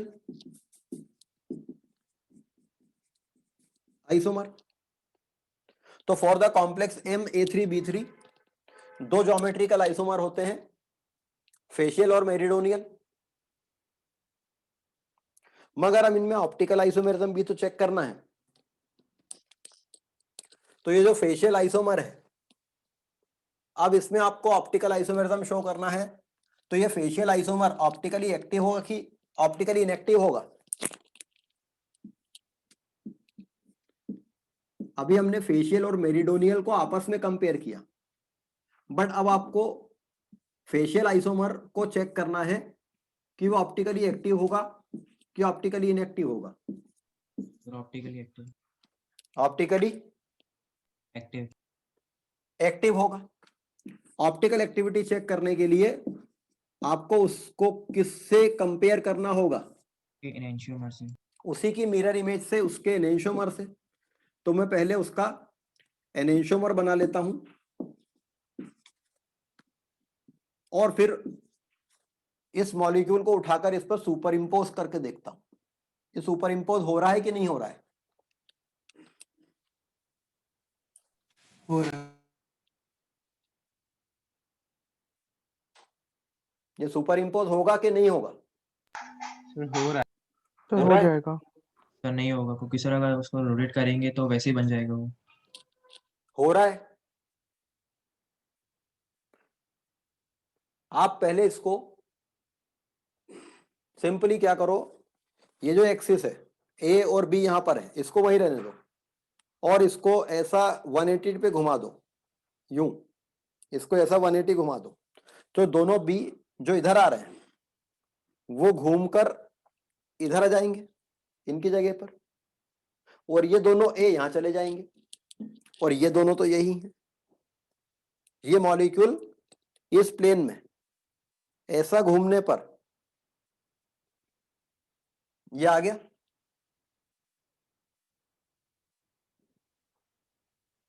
और नहीं तो फिर इसको मत बनाओ। अभी हमने क्या किया, इसका मिरर इमेज बनाया, फिर उस पे सुपर इंपोजिबिलिटी चेक की। मतलब हमने क्या चेक किया और बताया कि ऑप्टिकली इनएक्टिव है।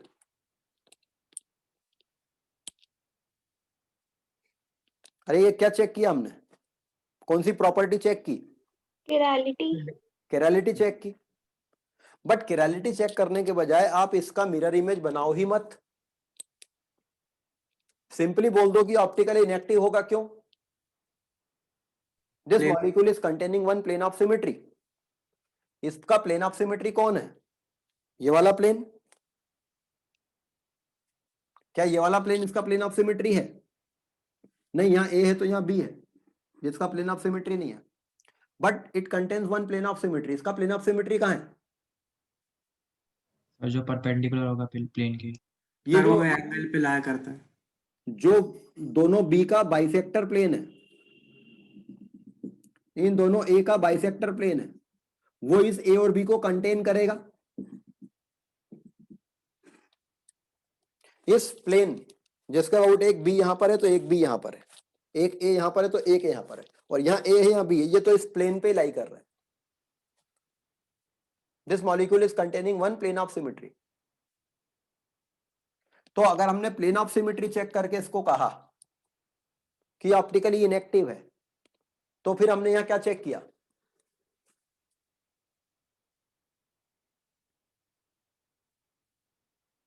अब की बार हमने कौन सी प्रॉपर्टी चेक कर ली? Sir dissymmetry. डिसिमेट्री चेक की। तो केरलिटी चेक करना मतलब मिरर इमेज पे सुपर इंपोजिशन चेक करना, डिसिमेट्री चेक करना मतलब सेंटर ऑफ सिमेट्री या प्लेन ऑफ सिमेट्री चेक करना। लेकिन मेरिडोनियल आइसोमर जो था अभी उसको हमने चेक नहीं किया।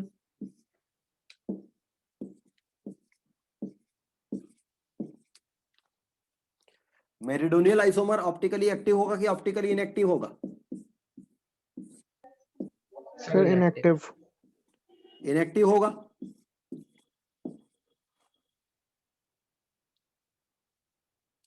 मेरिडोनियल आइसोमर ऑप्टिकली इनएक्टिव कैसे होगा?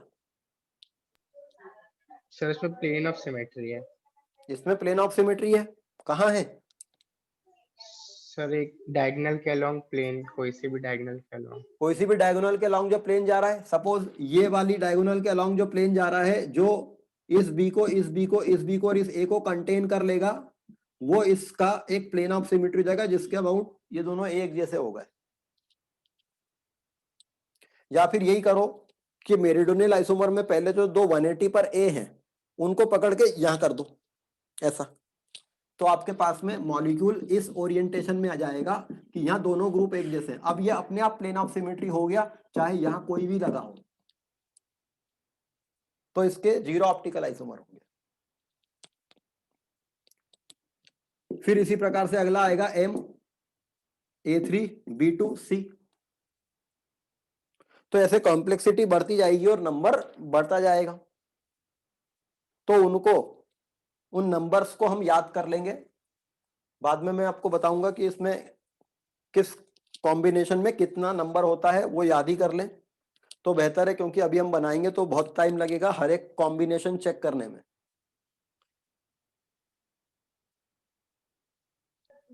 सर इसमें लिगेंड लिगेंड रिपल्शन के कारण डिस्टॉर्शन नहीं होता शेप में? वो सब डिस्टॉर्शन के कारण जो प्रॉब्लम आ सकती है वो छोड़ो, क्योंकि वैसे क्वेश्चन आते नहीं है, हमें क्वेश्चन ओरिएंटेड बात करनी है। तो क्वेश्चन ओरिएंटेड बात यह है कि लिगेंड लिगेंड रिपल्शन या मॉलिक्यूलर में डिस्टॉर्शन और वो सब चीजें हम कंसीडर नहीं करेंगे,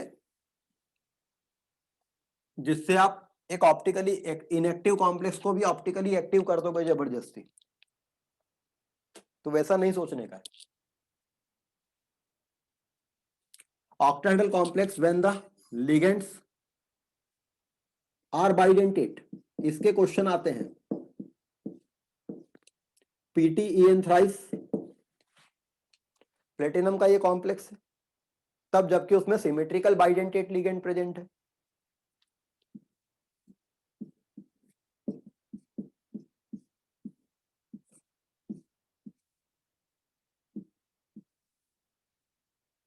ये बात पक्की है कि हमको इस लिगेंड को 90 डिग्री पर ही अटैच करना है, तो अगर एक लिगेंड यहां अटैच हो गई तो दूसरी यहां नहीं हो सकती, क्योंकि अगर दूसरी वहां हो गई तो तीसरी को 180 पे लगना पड़ेगा।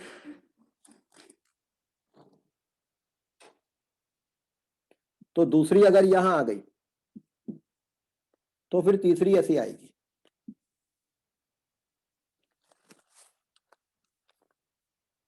तो प्लेटिनम का ये एक ऑक्टाहेड्रल कॉम्प्लेक्स है। ये ऑप्टिकली एक्टिव होगा कि ऑप्टिकली इनएक्टिव होगा? Symmetrical bidentate ligand attached in the octahedral field.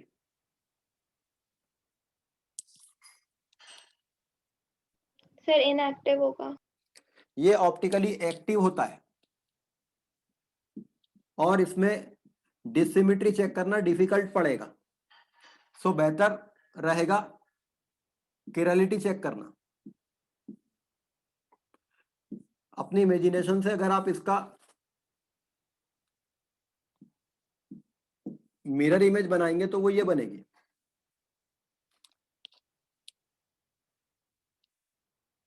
अब आप देखिए कि ये अपनी मिरर इमेज पे सुपर इंपोज होगा या नहीं होगा। पहला तरीका तो क्या है, इसको एज इट इज उठा के रख दिया जाए। अगर मैंने इसको एज इट इज उठा के रख दिया, मैं एक काम करता हूं, इसकी नंबरिंग कर देता हूं 1 2 3 4 5 6, और उनके images 1 dash 2 dash 3 dash 4 dash 5 dash 6 dash, ताकि अभी मुझे समझाने में आसानी हो। तो बताइए कि अगर मैंने इसको ऐसा की ऐसा उठा के रख दिया तो कौन कौन सी पोजीशन सुपर इंपोज कर जाएंगी, और ये ऑप्टिकली इनएक्टिव आए उसके लिए जरूरी है कि सारी पोजीशन सुपर इंपोज कर जाए। 1 पे 1 डैश, 2 पे 2 डैश, 3 पे 3 डैश, 4 पे 4 डैश, 5 पे 5 डैश। ये ऑप्टिकली एक्टिव होगा या ऑप्टिकली इनएक्टिव होगा वो चेक करना है। तो अगर मैंने इसको उठा के सीधा कैसा कैसा रख दिया, 5 और 6। 5 और 6, 5 डैश और 6 डैश पर सुपर इम्पोज करेंगे, बाकी कोई नहीं करेगा, क्योंकि ये लूप इधर निकला है, ये इधर आया, ये उठ के इधर आएगा तो इधर निकलेगा वो तो ये ऐसा कि ऐसा उठा के सुपर इम्पोजिशन ठीक नहीं है। अब घुमा के रोटेट करके इसको पहले ऐसा घुमा दें, फिर सुपर इम्पोज करें। यदि मैंने इसको पूरा घुमा दिया तो 1 यहां जाएगा, 2 यहां जाएगा, 3 कहां जाएगा, यहां पर या नीचे,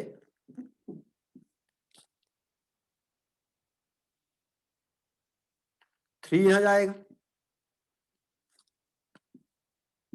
लेकिन रहेगा प्लेन के नीचे ही, और 4 यहां जाएगा और अटैच रहेगा प्लेन के ऊपर ही।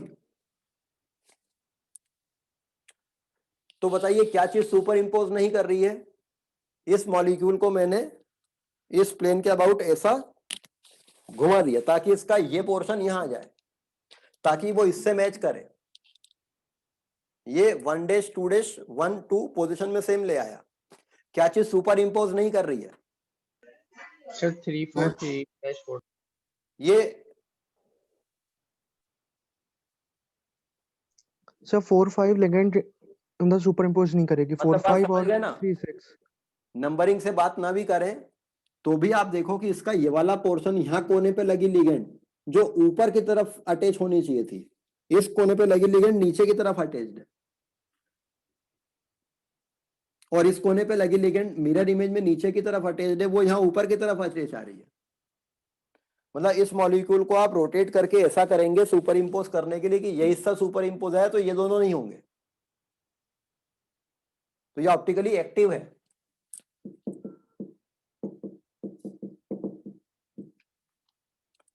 और सोच लो क्या कर सकते हो।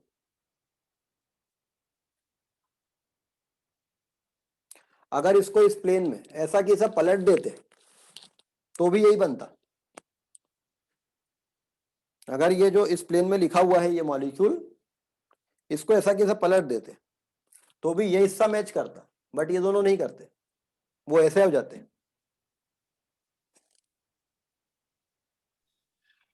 तो ये ऑप्टिकली एक्टिव मॉलिक्यूल है। हाँ सर 4 को 3 की जगह लाके पूरा पलटा दे मॉलिक्यूल तो करके देख लो। ये 4 को 3 की जगह लाए तो ये वाली जो लिगेंड है वो इस जगह पहुंच जाएगी, ये जो लूप है वो इस जगह पहुंच जाएगा, पलटाया तो यहां आ जाएगा। तुम्हारे को यहां चाहिए, मतलब आप कह रहे हो कि 4 को 3 की जगह लाए, मतलब इस पूरी प्लेट को 180 घुमाने के बजाय 90 घुमाए बस, फिर पलटा दें तो ये सामने आ गया लूप। ये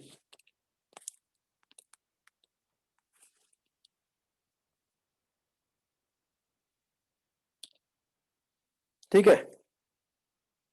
तो molecule PTEN whole thrice optically active होता है, डेक्स्ट्रो रोटरी और लीवो रोटरी 2 रोटेशन रखता है।